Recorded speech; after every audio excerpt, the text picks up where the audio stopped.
प्यारे बच्चों, बहुत अरसा पहले बहीरे अरब के किनारे वाक़या नारियल के एक दरख्त के झुंड में एक प्यारा सा सफ़ेद खरगोश रहता था जो बहुत वहमी था। एक दिन अपना खाना बिल में रखते हुए इसने सोचा कि अगर ज़लज़ला आ जाए तो मेरा क्या होगा। फिर तो मैं दौड़ूंगा, फिर तो मैं दब के मर जाऊंगा। ये सोचकर वो बड़ा फिक्रमंद हुआ। इत्तेफाक से इसी लम्हे एक पका हुआ नारियल दरख्त से टूटकर नीचे आ गिरा। नारियल के गिरने की आवाज़ सुनकर वहमी खरगोश ने हवा में छलांग लगा दी। इसे यकीन हो गया कि ज़लज़ला आ गया है और ज़मीन फट रही है।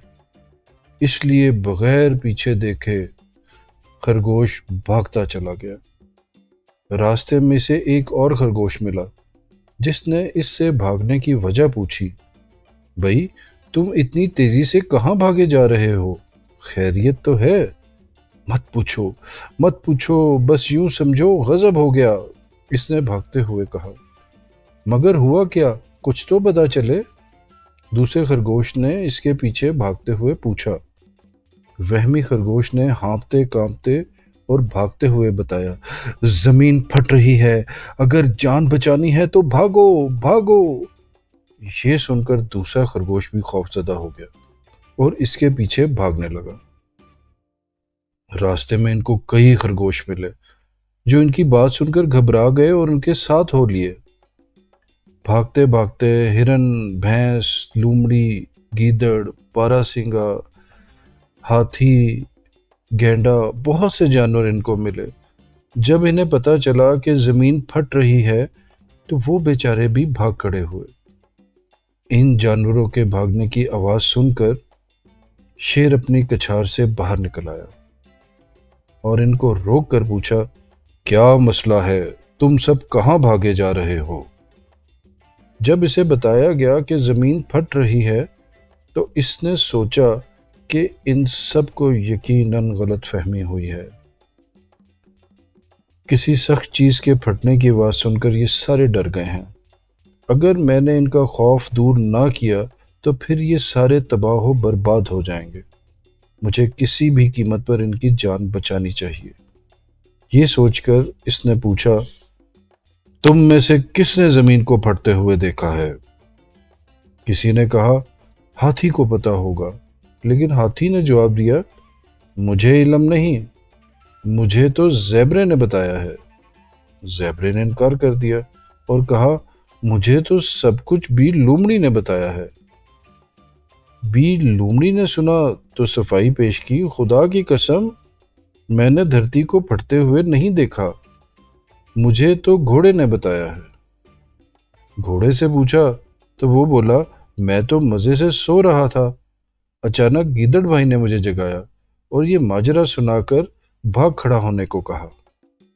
गीदड़ ने कहा, मुझे खुद इल्म नहीं, बारहसिंगा ने मुझे ये बात बताई थी।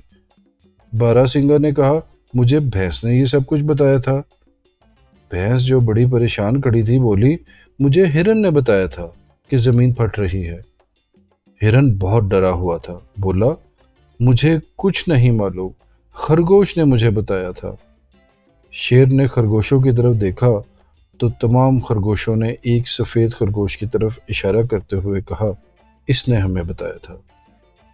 शेर ने सफ़ेद खरगोश को मुखातिब करते हुए पूछा, क्या ये सच है कि तुमने ज़मीन को फटते हुए देखा है?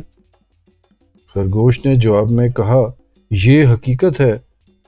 तुम इस वक्त कहाँ थे? शेर ने पूछा। मैं इस वक्त नारियल के दरख्त के नीचे अपने बिल में खाना जमा कर रहा था तो अचानक धरती के फटने की आवाज़ आई और मैं खौफ से भाग खड़ा हुआ। ये सुनकर शेर ने सोचा, शायद इस बेवकूफ़ ने नारियल के गिरने की आवाज़ सुनी है और डर कर वहाँ से भाग खड़ा हुआ है। शेर ने जानवरों को तसल्ली दी और कहा, तुम सब फिक्र ना करो, मैं अभी आता हूँ और देखता हूँ कि ज़मीन कहाँ से फट रही है। मैं जब तक वापस ना आऊँ तुम सब इधर ही ठहरो। ये कहकर शेर ने खरगोश को अपनी पीठ पर बिठाया और थोड़ी ही देर में वो नारियल के दरख्त के झुंड में पहुंच गया। शेर ने इसे पीठ पर से उतारा और कहा, مجھے وہ جگہ دکھاؤ جہاں سے زمین پھٹنا شروع ہوئی تھی۔ نہیں جناب، مجھے ہمت نہیں ہو رہی۔ خرگوش خوف سے تھر تھر کانپ رہا تھا۔ ڈرو نہیں، میرے ساتھ آؤ، شیر نے کہا، اور خرگوش کانپتا ہوا اس کے پیچھے ہو لیا۔ جب وہ درختوں کے قریب آئے تو خرگوش نے اشارہ کر کے بتایا، یہ جگہ تھی جہاں میں نے زمین کے پھٹنے کی آواز سنی۔ دیکھا تو کہیں بھی زمین پھٹی ہوئی نہیں تھی، البتہ ایک پکا ہوا ناریل ضرور نیچے گرا ہوا تھا۔ یہ حقیقت معلوم کر کے شیر خرگوش کو اپنی پیٹھ پر بٹھا کر واپس دوڑا اور آ کر سہمے ہوئے جانوروں کو سارا ماجرا کہہ سنایا، اور پھر کہا، اب کسی کو خوف کی ضرورت نہیں، آئندہ کسی کے کہنے میں آ کے پریشان مت ہونا۔ یہ سن کر سارے جانوروں کے جان میں جان آئی، اور شیر کا شکریہ ادا کرتے ہوئے ہر کسی نے اپنی راہ لی۔ اگر اس موقع پر شیر نہ ہوتا تو یہ سارے جانور سمندر میں ڈوب کر مر جاتے۔